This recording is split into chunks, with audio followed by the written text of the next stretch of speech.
está entrando no ar. Conexão Esperança. Realização Ministério Esperança, Assembleia de Deus Cidade Alta. Ministério Esperança, unidos no amor de Deus. Apresentação Donizete Silva e Ruth Pereira.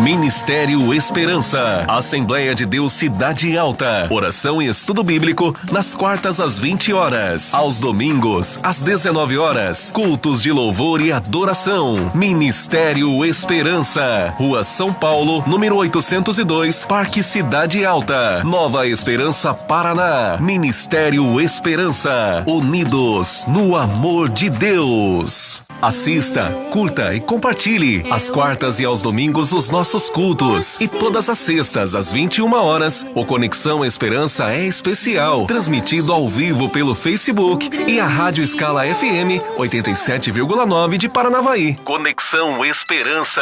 Fale com o Ministério Esperança. 44999450202. E-mail diretoria1@msn.com. Facebook Assembleia de Deus Cidade Alta e também pelo Donizete Silva Zete. Fale com o Ministério Esperança pelo WhatsApp 44999450202.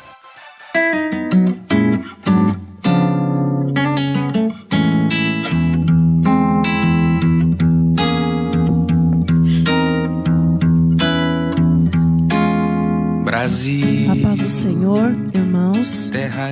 Graças a Deus, que mais uma vez Deus nos concede de estarmos aqui reunidos.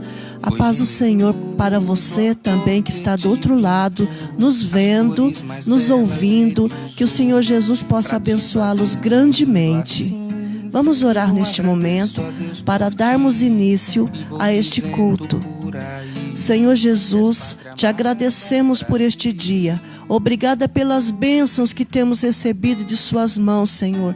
Muitas vezes, Senhor, nós não temos sido gratos pela nossa vida, pelas bênçãos que tu tens derramado sobre nós, Senhor.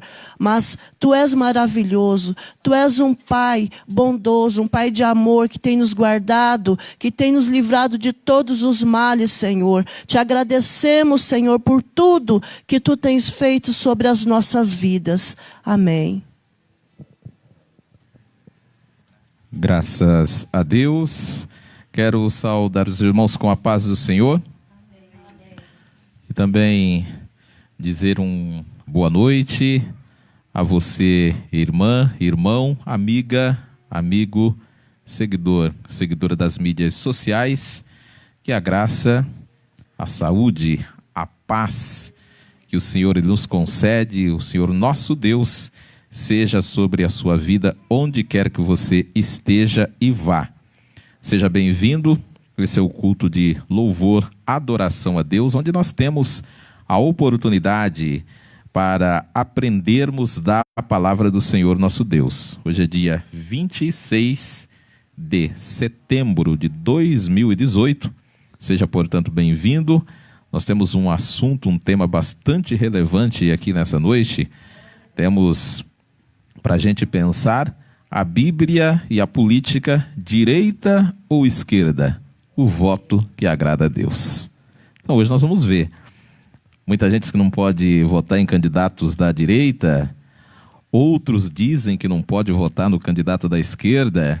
Então nós vamos pensar um pouco acerca desse tema bastante importante nesse momento em que a gente está chegando às urnas e teremos que decidir sobre um candidato, outro, uma candidata, ou outro candidato. Então precisaremos decidir, e aí a gente quer trazer um pouco de luz a esse ambiente tão nefasto e complicado que nós estamos atravessando nesses últimos dias, nesses últimos anos no Brasil e no mundo. Então a gente pede a sua paciência, que como é um assunto bastante complexo, nós teremos que trabalhar em torno de 30 a 40 minutos para a gente entender alguns aspectos e até fugir alguns aspectos não interessantes que são muito utilizados não só na igreja, mas fora dela. Não se deve resumir qualquer tema e qualquer coisa a Deus e ao diabo, que muitas das vezes nós fazemos isso na igreja. Tudo é Deus ou é o diabo. E isso não é uma atitude coerente de um cristão. Nós precisamos avaliar sempre todas as vertentes, dentre elas um fator bastante importante que devemos considerar, que é o fator humano. Então nós temos, além das forças do bem e do mal, nós temos o fator humano, que é um fator bastante importante, que não deve ser desprezado na análise desse tema. Muito bem, então antes de nós prosseguirmos, eu quero lhe orientar a fazer duas coisas importantes: curtir e compartilhar as nossas publicações, e lembre-se, para você ser notificado das novidades, siga-me no perfil pessoal e no blog. E também siga a página do Ministério Esperança. Um abraço a Isabel Moreira, que está acompanhando aqui a gente, acaba de chegar. A Ruth está ali também, aqui do meu lado, e conferindo ali, curtindo também. Estou vendo aqui o Nelson Martins, nosso companheiro de Maringá, acompanhando a gente também. E você que está acompanhando, dê aí o seu alô, deixa o joinha, curte aí, enfim, que a gente vai comentando contigo aqui também ao longo aí das atividades que a gente tem. Portanto, hoje a gente deve trabalhar em torno de 30 a 40 minutos para a gente vencer esse tema, mas é um assunto extremamente sugestivo. E certamente, ao final, Deus nos dará toda a luz necessária para que a gente possa decidir e fazer o voto consciente, de maneiras que Deus possa se agradar de nós. Bom, a pastora Ruth vai fazer algumas leituras. Antes, porém, pastora, nós vamos fazer algumas conceituações, que é importante a gente entender. Tem gente que é a favor da direita e da esquerda e não sabe nem o que está falando. Não sabe nem o que é esquerda e não sabe nem o que é direita. Então é importante a gente entender o que é cada ideologia para a gente ter a condição de saber. Né? Um candidato, ele está mais alinhado à direita, mais alinhado à esquerda. O que significa uma ideologia, um pensamento, uma escola de direita? E o que significa uma ideologia, uma teoria, uma escola de esquerda?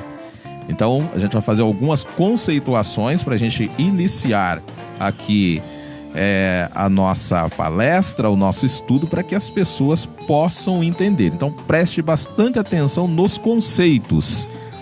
E aí aqui a gente trouxe conceitos técnicos. Então, não são conceitos, né, de revelação disso, daquilo, porque isso não resolve. Então são conceitos técnicos fundamentados do que a gente tem na história, disponível, né, para qualquer um que gosta de pesquisar, seja acadêmico, dar uma olhadinha, que isso é de grande importância. Quem não tem conhecimento, é bastante difícil falar alguma coisa e vai ficar sempre no preconceito e prejudica o debate. Então, nós não temos, também, importante dizer, a pretensão e a condição, dado até o tempo, para fazer uma grande análise política e histórica, sobre correntes ideológicas que poderíamos aqui dizer, está fundamentado na esquerda ou na direita. Todavia, para o que nós propomos nesses cerca de 40 minutos de estudo bíblico, nós podemos conceituar alguns princípios básicos para a gente entender algumas coisas. Primeiro, esquerda. O que é esquerda? Em síntese, trata-se de um posicionamento ou posição ideológica que defende práticas voltadas a uma sociedade mais igualitária. Defende uma melhor redistribuição de renda e respeito às diferenças e prega mudanças na realidade socioeconômica em prol da coletividade. Podemos dizer que a esquerda segue a escola ou a teoria keynesiana. Isso é importante. Uma doutrina política econômica oposta ao liberalismo.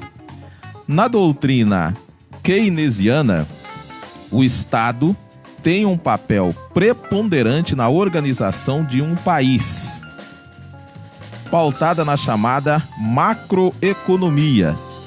Propõe um regime de pleno emprego e o controle da inflação. Defende também a ideia do Estado de oferecer benefícios sociais aos trabalhadores e às trabalhadoras, por exemplo, seguro-saúde, seguro-desemprego, salário mínimo, dentre outros. Nesse sentido, o Estado tem deveres a cumprir para com os seus cidadãos, lhes proporcionando uma vida mais digna. Essa teoria levou ao surgimento do conceito de bem-estar social, que no Brasil está representado pela Constituição Federal, promulgada em 1988. Nós poderíamos aqui, se a gente tivesse tempo, falar, por exemplo, um pouco de a diferença que tem de Constituição promulgada e Constituição outorgada. Isso tem diferença. No Brasil nós temos, já tivemos, Constituição outorgada, mas promulgada, enfim, que a gente tem é de 1988. Então tem uma diferença, como a gente não tem tanto tempo, deixar só a dica para o pessoal que está acompanhando, os irmãos aqui, para procurarem saber a diferença de uma Constituição promulgada e a Constituição outorgada. Então, essa, em síntese, é a caracterização da esquerda. Então, observe bem. E a direita? Em resumo, trata-se de uma posição ideológica conservadora e defensora, principalmente atualmente, e aí vamos ter mais a direita brasileira, do chamado neoliberalismo econômico. Defende o quê? A meritocracia e a manutenção da realidade socioeconômica em prol da individualidade. Podemos dizer, de igual modo como nós classificamos a esquerda, nós podemos dizer que a direita ela segue a escola ou teoria liberalista, doutrina desenvolvida a partir da década de 1970, que defende a absoluta liberdade do mercado e uma restrição à intervenção estatal do Estado na economia. Só devendo esta intervenção ela ocorrer em setores tidos como imprescindíveis e ainda assim num grau mínimo. Dentro do liberalismo surgiu o neoliberalismo, uma tendência atualmente dominante na ordem econômica internacional, com a defesa do Estado mínimo. Prega também a centralidade do mercado e a mínima intervenção estatal, ou seja, a mínima intervenção do Estado. Então, para a gente pensar, vamos pegar aqui Nova Esperança, o município. O Estado aqui em Nova Esperança, que mais nós conhecemos, é a prefeitura. Então, o neoliberalismo, que é uma política de direita, do capital, diz o quê? Para que prefeitura? Para que posto de saúde? Vamos deixar o Estado, aliás, o mercado, né, regulamentar isso. Então, vai acontecer o quê? Se nós tivermos muitos doentes aqui em Nova Esperança, o que vai acontecer? Os próprios médicos, né, que são o mercado, vai ver que tem muito doente e vai vir para cá. Instalar consultório, instalar ali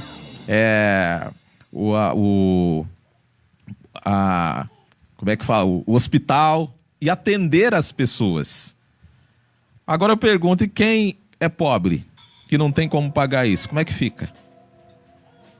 Então, é o que está posto.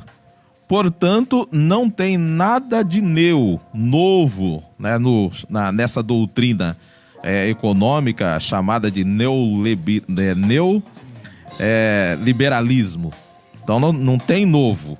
É algo já do liberalismo clássico, que a gente conhece na história, que defendia o Estado mínimo, a não intervenção do Estado na economia, através da sua retirada do mercado, que em tese faria então essa autorregulamentação.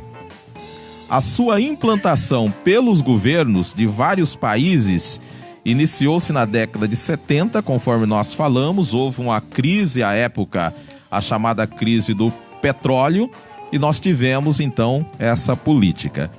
Os neoliberais combatem principalmente a política do Estado de bem-estar social. Um dos preceitos básicos da social-democracia e um dos instrumentos utilizados pela escola anterior que nós falamos, que é o keynesianismo, para combater a crise econômica, por exemplo, iniciada em 1929.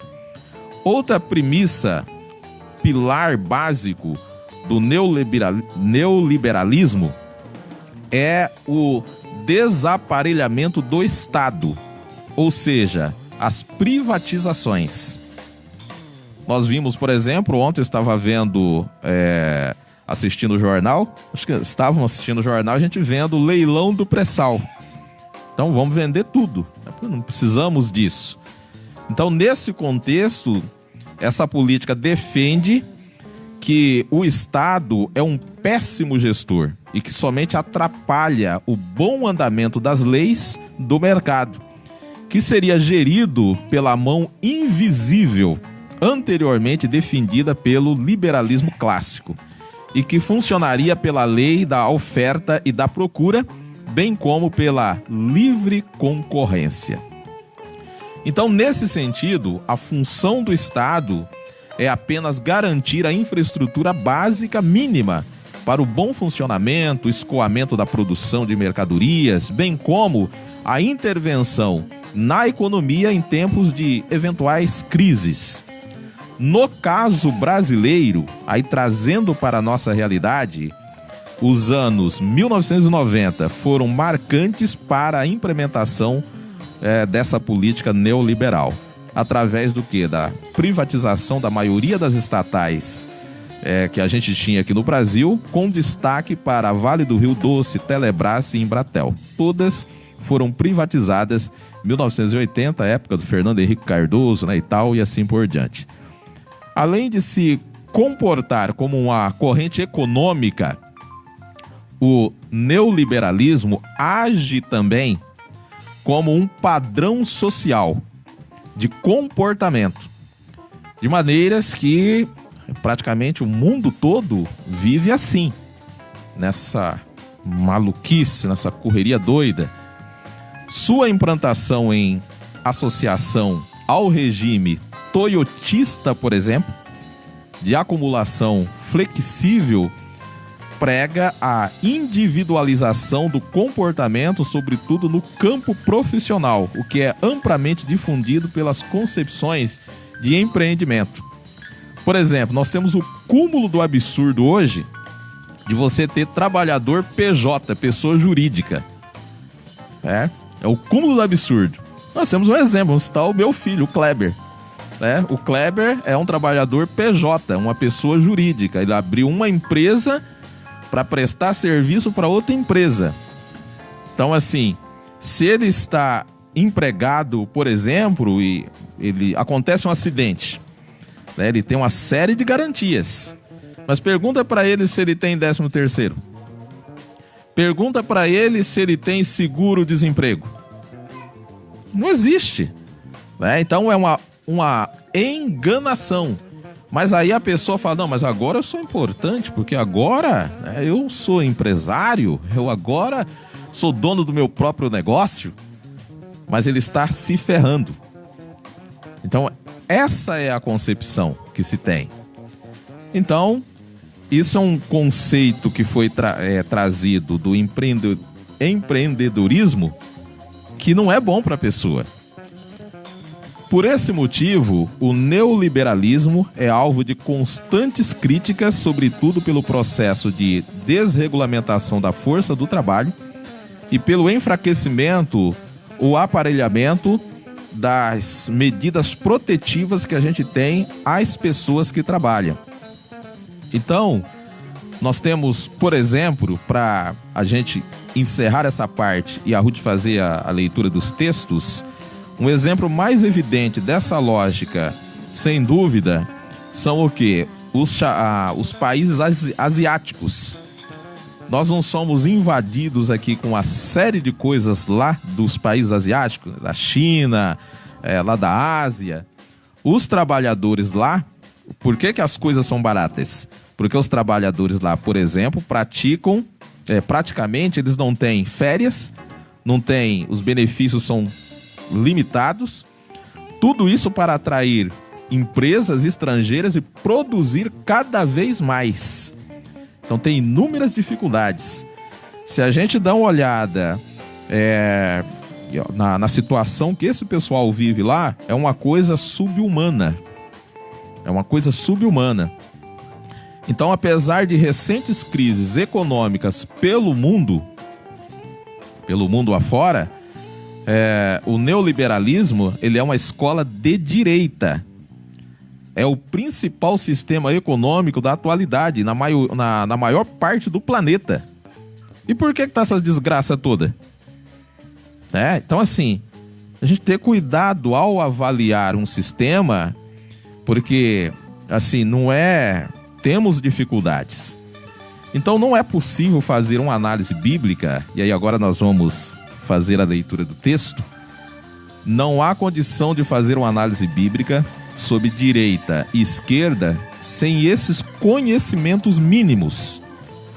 Eu fico ruborizado quando eu vejo, por exemplo, uma pregação falando da direita ou da esquerda, sem que o pregador, por exemplo, o irmão, o pastor, o ministro, ele não sabe desses princípios básicos da história da humanidade, das coisas.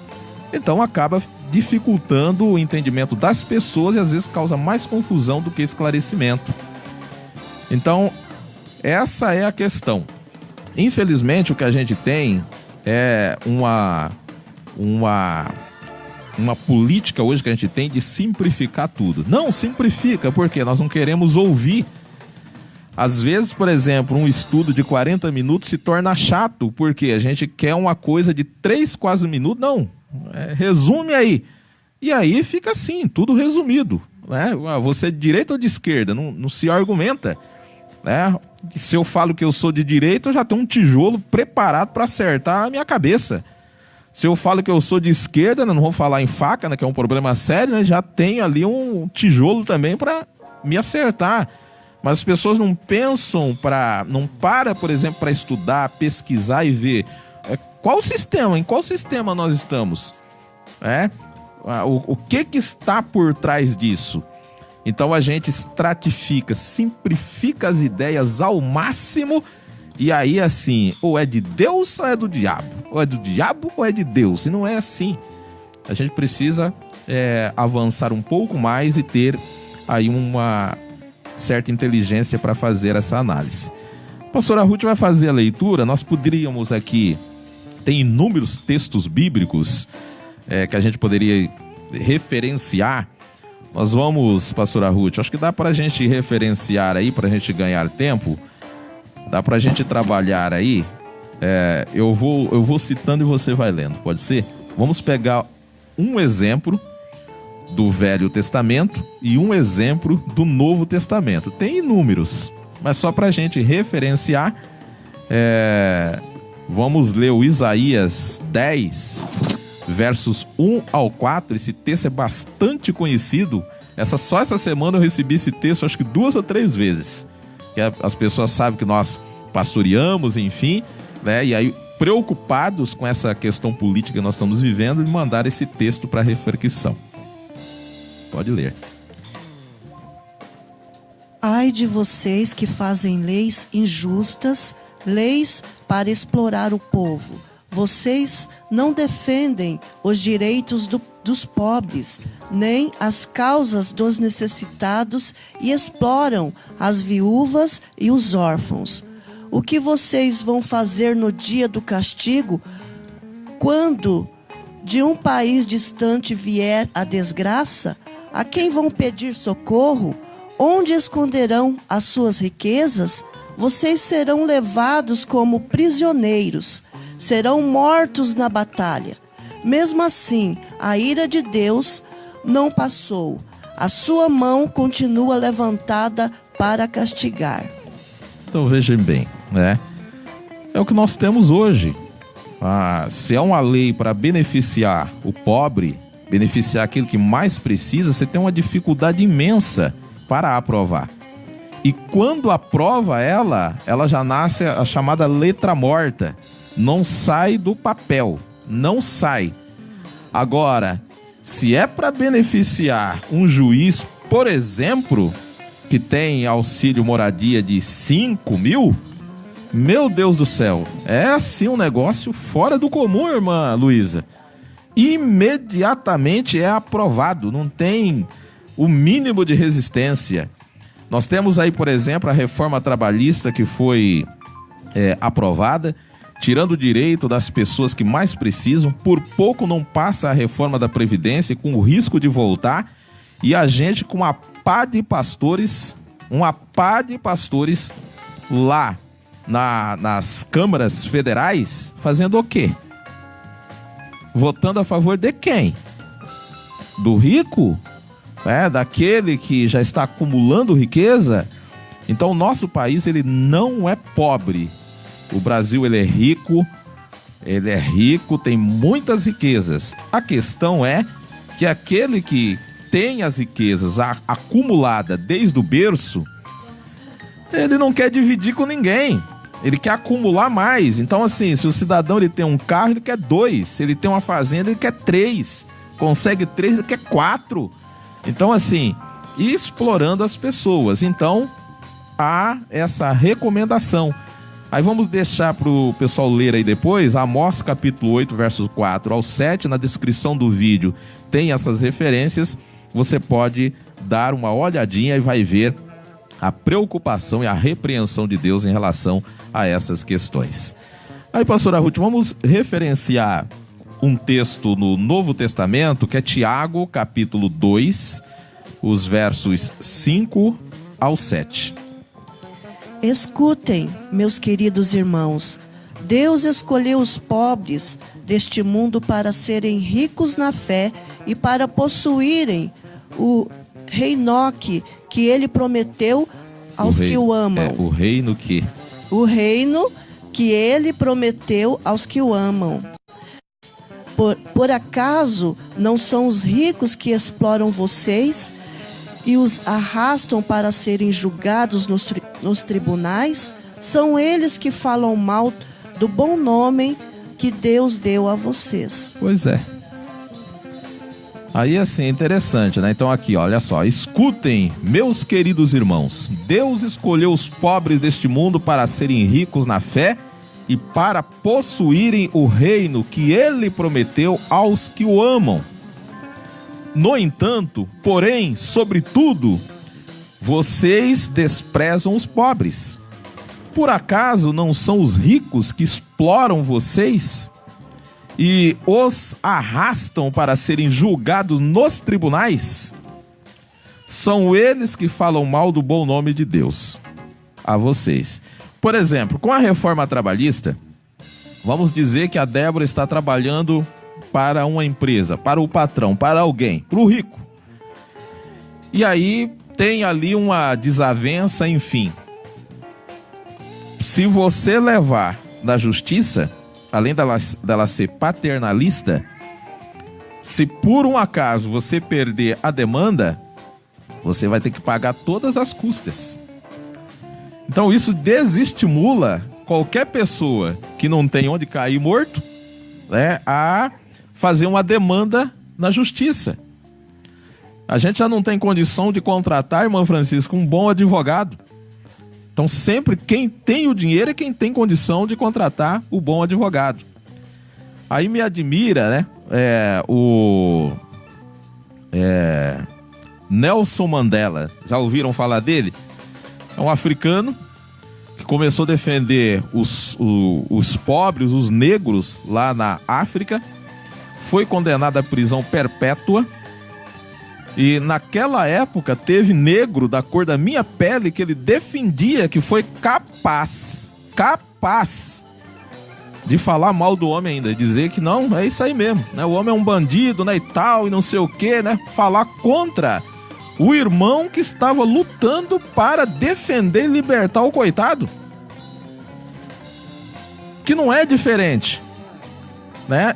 A minha origem é da escravatura. Os meus pais, né, os ancestrais foram escravos nessa terra aqui. E lá naquela época, a gente tinha negro, pastora Ruth, que entregava o outro negro, que batia no outro negro. Então não é diferente hoje. Não é diferente. Então isso que a gente tem que pensar. Então, além desse referencial, essas duas referências bíblicas que nós colocamos, o nosso principal referencial, Jesus, ele viveu em uma sociedade marcada pela concentração das riquezas também. Nós vemos isso. Várias parábolas de Jesus se referem à terra.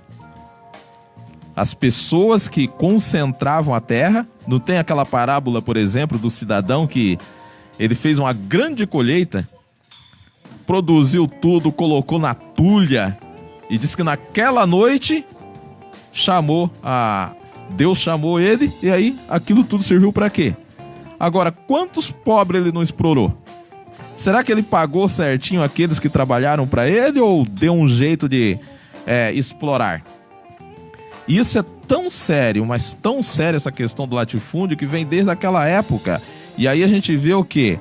Um famoso texto na Bíblia, uma parábola, né? Tá em Mateus capítulo 19, fala do jovem rico. O jovem chegou, enfim, queria seguir Jesus. E não, tudo bem, né? Tinha uma série de qualidades, então não era um João ninguém, uma pessoa, vamos dizer, do diabo. Não. Ele era uma pessoa bem quista na sociedade, bem posicionado, rico, um bom moço. Mas o que lhe faltava? Jesus disse assim: olha, não, realmente, eu estou vendo que você é uma boa pessoa. Só te falta uma coisa. Ah, mas que maravilha, né? Só falta uma coisa, vai ser fácil. Então, volta lá, vende tudo que você tem, reparte os pobres, depois vem e me segue. Nunca mais se viu ele. Aí Jesus chegou ao ponto de dizer, pastora Ruth, que é mais fácil um camelo passar pelo buraco, o fundo de uma agulha, do que o rico entrar no reino de Deus por causa quê? Dessa situação. Então, assim, isso é sério, porque isso acaba contaminando até os crentes, os cristãos, aqueles que deveriam ser o guardião da justiça, está atolado até o pescoço também com corrupção, com problema. E aí, como é que faz? Então isso é muito sério. Então Jesus, ele denunciou já na sua época essa questão de exploração, de latifúndio. E aí, com os políticos, né, com os religiosos, né, e tal, né, e aquela confusão toda a ponto de ser crucificado. Exatamente por causa dessas questões. Então na Bíblia, nós não temos, apesar de tudo isso, a gente não tem na Bíblia referência que diz que Jesus era de esquerda ou era de direita. Cada um quer tirar uma lasquinha, na verdade. Cada um quer tirar uma lasquinha, não é assim?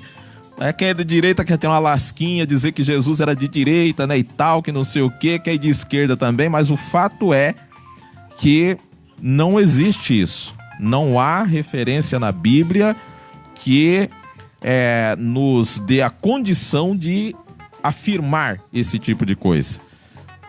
Mesmo porque na época de Jesus não tinha nem direita nem esquerda, como está organizado hoje. Todavia, antes da gente concluir, mandar aqui um alô pro pessoal que está acompanhando. Estou vendo aqui a Edna Ferreira, Vânia Esquilino, Tiago Tibúrcio, Kátia Michele, Geni Rosa, Luiz Martins, Marlene Gobi, Cida de Sá. Melhorou, Cida? Vi que você estava no hospital. Deus te conceda saúde. Edson de Oliveira, Janaína, Josimara, e a Josimara dizendo olá Josimara, e o Juliano Bueno de Araújo, são os que estão acompanhando, que aparece aqui. Então, mais 2 pontos para a gente partir para a conclusão. Um primeiro ponto importante para a gente refletir é o fato que as mazelas das nações não são oriundas da esquerda ou da direita.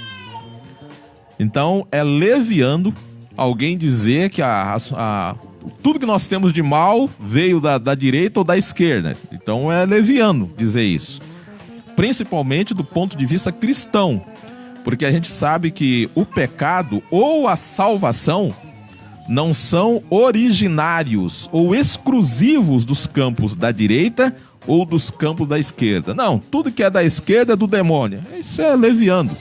Uma pessoa que faz uma afirmação dessa, ela precisa aprender uma série de coisas e está carente da misericórdia de Deus.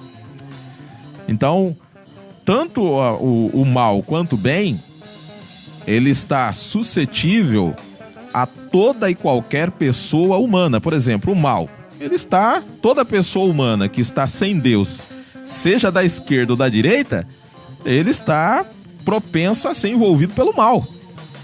Então, ganhou um presidente que é da esquerda. Se ele não tiver a misericórdia de Deus, enfim, não cercar de pessoas que têm o temor de Deus, ele vai para o buraco. Ganhou alguém que é da direita. Mesma coisa. Quantas atrocidades nós tivemos no mundo. O nazismo, por exemplo, estava comentando com a pastora Ruth, matou cerca de 60 Paranavaí inteira. 6 milhões de pessoas, a estimativa que se tem que o nazismo vitimou. A grande maioria judeu, porque eles tinham raiva, ódio do povo judeu. Então, para a gente pensar. E a outra coisa é que crises econômicas, políticas, morais, golpes políticos com desculpa para se livrar do comunismo, por exemplo. Gente, basta ler a história, pelo amor de Deus. No Brasil, por exemplo, a história política do Brasil registra, especialmente no século XIX, 1930, 37, 60, 64, ali naqueles períodos que, com essa desculpa de combater o comunismo, se fez atrocidades. Mas qual que era o principal objetivo que se tinha? Nada mais era do que os exploradores, a elite continuar explorando. Então explorou, matou, perseguiu, fez escravo, prisão, né, e retirou o direito das pessoas através de golpes militares, políticos, judiciais, midiáticos, mas para perpetuar no poder. Se a gente fizer um histórico, por exemplo, as famílias que têm uma linhagem praticamente aí há vários séculos no Brasil são as mesmas que mandam, se não estão no poder. Coloca, por exemplo, a Ruth no poder, mas controla a Ruth. A Ruth, né, vai fazer o que elas querem. Então precisamos pensar nisso. Portanto, trabalhando esse fundo histórico, referencial bíblico, a gente parte para a conclusão dizendo a você, Luiz José Coelho, que está acompanhando, todos nós que estamos aqui, que nós não devemos permitir que capturem a nossa consciência diante da urna. Não, nenhum de nós não podemos deixar que capture. E o que é capturar? Quantos anos você tem? 7 anos. Então, tá aqui uma menina com 7 anos. Era mais ou menos essa idade quando eu estava em Paranavaí.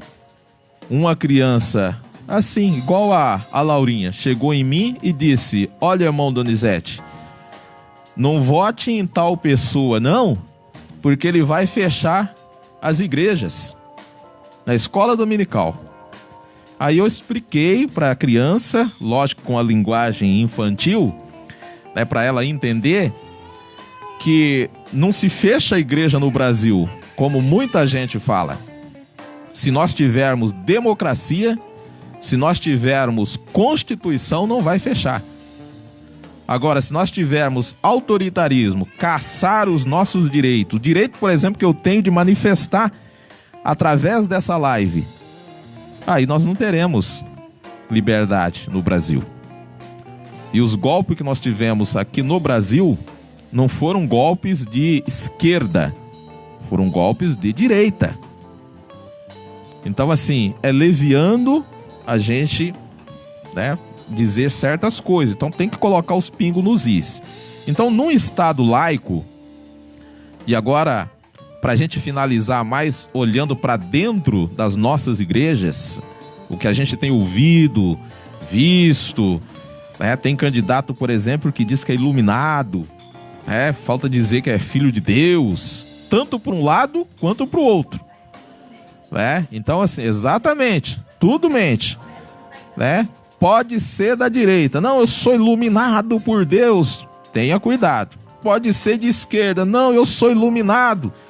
Então a gente quer finalizar com a palavra nesse sentido. Então, no Estado laico não se admite a possibilidade e deve desconfiar de qualquer candidato ou grupo que deseje para si uma suposta glória por ser o candidato dos princípios cristãos, da família ou algo que o valha. Na política, de um modo geral, e a gente tem visto isso, o que existe é uma aproximação, um discurso político correto de cada candidato alinhado àquele público, ao eleitorado que o candidato tecnicamente possui relativo potencial de votos. Ruborizado, eu observo, sobre o pretexto da defesa da família, dos bons costumes, para citar um exemplo, lideranças cristãs fazendo coro, ajudando a propagar ideias nazifascistas, quais sejam nacionalismo exacerbado, culto à personalidade e liderança. Então tem candidato que está mais poderoso do que Deus, antiliberalismo. Então, assim, a gente entende que o liberalismo pode ser o mal, mas nós não podemos matar em nome dele. Não, para não ter o liberalismo, vamos matar 30, 40, 50. Não é assim que funciona. Anticomunismo, unipartidarismo. Então, um ataque grande, né, a vários partidos, como se um só fosse santo. Então, isso, militarismo, isso é coisa de nazista e fascista. Tem que ter cuidado com isso. Então, nós temos hoje uma instrumentalização do sagrado. Tem igrejas, por exemplo, que está sendo chamado na justiça porque está fazendo campanha dentro da igreja. Isso não pode, né? Então está instrumentalizando a fé. E a gente vê muitos pastores bravos. Então aquilo que Jesus falou, seja manso, né, suave, né, moderado. Então, os pastores estão bravos, né? Um negócio assim assustador, né? Querendo bater, destruir tudo, matar, apoiando, né, quem defende a morte. Então acho difícil Jesus estar no lugar desse. Então a gente, com tudo isso, urge orar, mas claro, vigiar também. Estamos em um momento muito tenso, intenso, onde a gente observa o fascismo imperando, então muita intolerância, ódio, medo das pessoas, é só o que parece ter no momento. Então a gente tem que fazer diferença e dizer que nós não podemos compactuar com isso. Como nós vimos até aqui, os cristãos devem ter um único posicionamento político, o de atentar para a dignidade da pessoa humana. No caso do Brasil, para todas as garantias individuais que estão previstas na Constituição. A Constituição, como eu disse, ela foi promulgada em 5 de outubro de 1988 e essa Constituição ela estabelece o estado do bem-estar social, que o rico e o neoliberalismo não gostam, e estabelece também o Estado Democrático de Direito, que possibilitou nós termos, por exemplo, governos diferentes da linhagem política e econômica que a gente teve, né, até há bem pouco tempo atrás. Então isso se deu graças à organização do povo, à Constituição que foi promulgada e que, de uma certa forma, muita gente não gosta, não quer ela, porque a Constituição faz com que tenha o mínimo de distribuição de renda no país. Precisa ter. Então, defender a democracia é respeitar a Constituição, é garantir a liberdade, o respeito às minorias e aos diferentes de nós, no que se refere à prática de fé e ideologia. Mas sobretudo, é bom que a gente diga, garantir o Estado laico, a liberdade de culto. Isso é priorizar a glória e o reino de Deus. Por quê? Eu quero a liberdade de culto, quero a garantia quando se trata aqui de nós, a nossa igreja. Agora, quando alguém vai na esquina, quebra toda a igreja do outro, o centro religioso de um outro grupo, porque é diferente de mim, aí tá certo?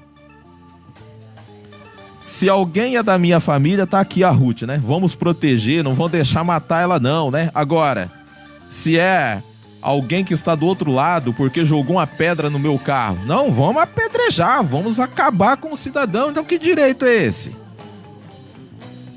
Então é isso que a gente tem que cuidar. Então o que Jesus nos legou implica, dentre outras coisas, a não idolatrar nada e ninguém. Nós não podemos idolatrar, não é só endeusar uma coisa não, mas é demonizar também.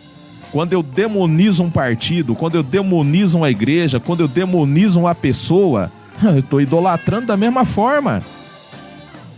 Então não posso idolatrar, não posso endeusar, não posso demonizar coisas, pessoas, instituições. Isso não vai levar a nada. Seja a coisa, a instituição, a pessoa, seja da esquerda ou seja da direita, seja candidato A, candidato B, C, todos precisam ter o seu direito garantido. É isso que Deus espera de nós e é isso que agrada a Deus. Não devemos pregar, aceitar, nos tornar, fazer vítimas, propagar essa teologia fascista da instrumentalização da fé que a gente tem observado. Que isso surgiu, é fruto da posição de algumas lideranças que usam o cargo, e tem uns que nem cargo tem, pastora Ruth, só tem a credencial, né? Bate a credencial e quer falar em nome de todos os evangélicos, em todos os cristãos, né? Dizendo que vai apoiar esse e aquele, né, e tal, mas o objetivo a gente bem sabe qual é. Nada mais é do que obter vantagem. Então assim, qual diferença tem de alguém que está levando dólares na cueca, como a gente viu nos casos, em alguns casos aí? Qual a diferença que tem de levar dólares na cueca e eu fazer um favor para um político e receber um cargo por causa daquele favor? Né? Estamos cheios de gente da igreja assim, vendendo o seu voto, trocando através de favor, enfim, né, e tal, e aí acha que isso está tudo certo. Então assim, nós precisamos ter esse cuidado. Mas aí, para a gente terminar, eu posso votar em candidatos da direita? Posso votar num candidato da esquerda, pastora Ruth? E agora? Posso? O cristão pode votar num candidato de esquerda ou num candidato de direita? Como é que faz? Então eu quero dizer assim, pro sargento Fontana que está acompanhando, Vitor Daniel, Luiz Fernando, Luiz Fernandes, a gente deve desconfiar de todo aquele que disser que não pode. Olha, não vota no fulano de tal porque ele é da direita, não vota no fulano de tal porque ele é da esquerda. Então desconfie dessa pessoa. Ela não está fazendo isso de graça. Nós fomos chamados, no caso do cristão, nós somos chamados à liberdade por Cristo. Constitucionalmente também nós somos livres. Ou seja, o cristão ele é livre 2 vezes para optar por qualquer candidato, desde que seja de acordo com a sua convicção política, social, com a sua consciência. Então ninguém deve votar aqui porque a pastora Ruth falou, vota no fulano A, vota no fulano B. Avalie. Veja só, nesses 30, 40 minutos, quantas informações nós trouxemos para que os irmãos possam avaliar os 2 projetos de sociedade que tem e ver qual que te beneficia mais. Aquele que acaba com os direitos trabalhistas?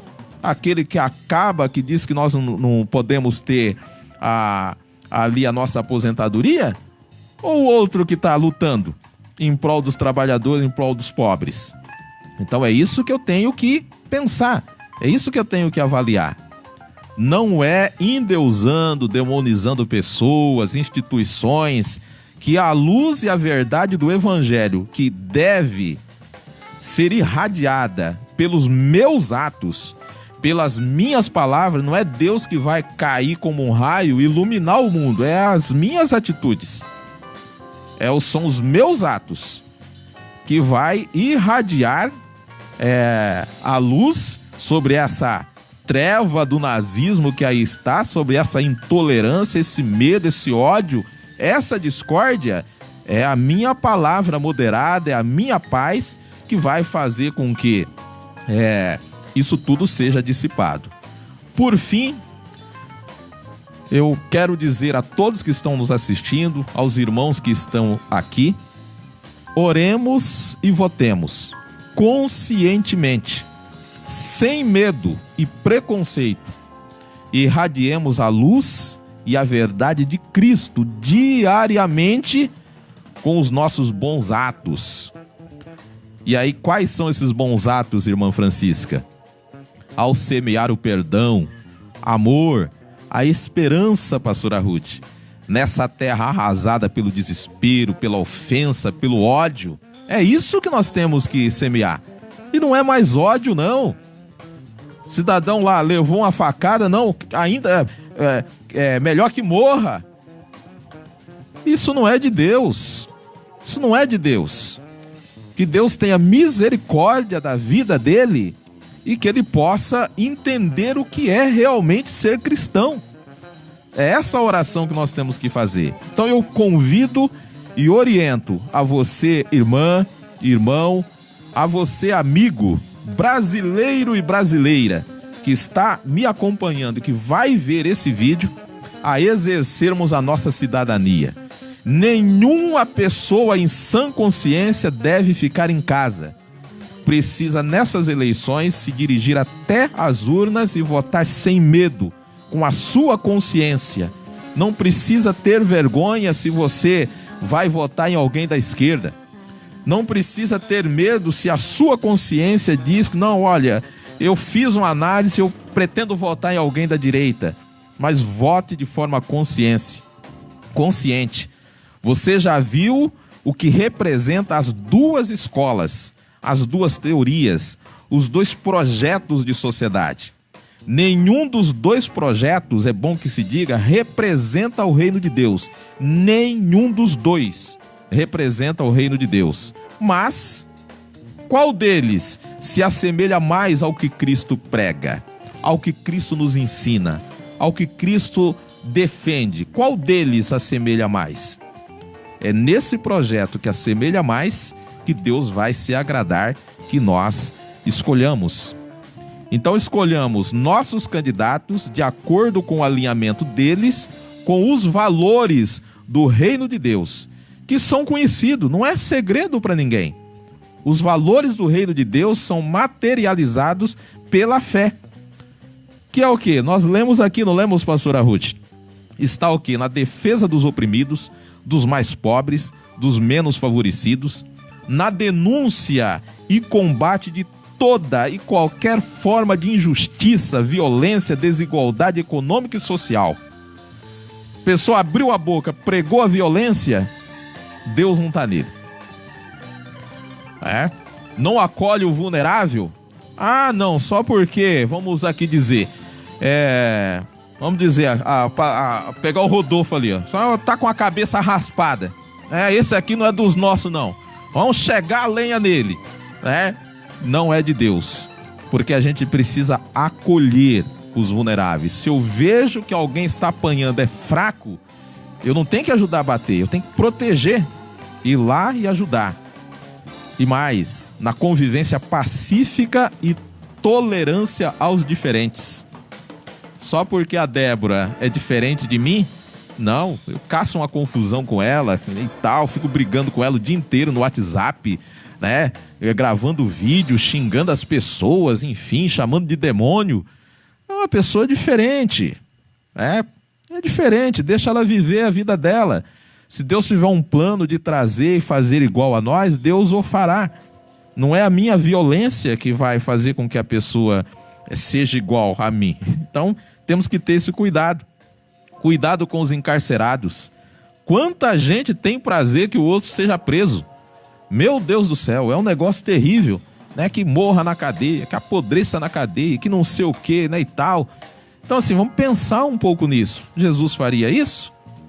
A responsabilidade com a criação de Deus e a promoção de ações sociais que fortaleçam a justiça e a paz. Então a gente precisa ter cuidado, ainda que uma pessoa não seja, digamos, teologicamente filha de Deus, ela no mínimo vai ser criação de Deus. E isso faz com que eu precise ter responsabilidade pelaquela pessoa, pelo planeta que nós vivemos. Temos que ter esse cuidado. Será que um projeto que eu vou votar está preocupado, por exemplo, com o desmatamento ou não? Então eu quero convidar a pastora Ruth para a gente orar, pastora Ruth. E vamos orar pelo nosso país. Você que está chegando agora, pode depois, com o tempo, ouvir toda a explanação. E eu tenho certeza que, ouvindo atentamente, sem preconceito, sem medo, procurando observar as questões históricas, bíblicas, econômicas, sociais, você terá condição de se dirigir à urna e escolher adequadamente, corretamente, a proposta, o candidato, e poderá agradar a Deus exercendo a sua cidadania no dia da eleição. Senhor Jesus, somos gratos a Ti, amado Deus, pela Tua palavra. Continue nos abençoando grandemente, Senhor. Aleluia. Precisamos de Ti ao nosso lado, Senhor amado. Ilumina, Senhor, os nossos pensamentos. Nos dê um discernimento, Senhor, de como nós devemos fazer, Jesus amado. Abençoe este país, Senhor Jesus. Abençoe a todos, Senhor, que Aleluia. Irão até as urnas, Senhor. Que tudo corra bem, Jesus querido, para o nosso país, para as nossas vidas, Senhor amado. Alcança cada um, Senhor amado, com seu amor, com as suas bênçãos. Graças damos a Ti, Jesus querido. Amém, amado Deus. Que Deus abençoe a todos que estão nos acompanhando, os que chegaram aqui depois, como é o caso aqui do Robertinho, a Suelen Barbosa, a Robson Sebastiani e a Ruth, que sempre está por aqui. É uma maravilha. Deus abençoe grandemente. Até o nosso próximo encontro. Aos irmãos que estão aqui, tenha uma excelente noite. A você que está nos acompanhando também, não se esqueça de compartilhar, curtir o nosso vídeo. E nós estamos também à disposição, se alguém quiser algum esclarecimento, enfim, algum dado mais técnico, teológico, nós estamos à disposição para lhe informar as referências da pesquisa que nós fizemos. Podemos disponibilizar, vai ser de grande importância para o seu conhecimento e para a instrução de todos aqueles que ouvir e estar aí ao seu lado. Grande abraço. Uma ótima noite para todos e todas e até o nosso próximo encontro.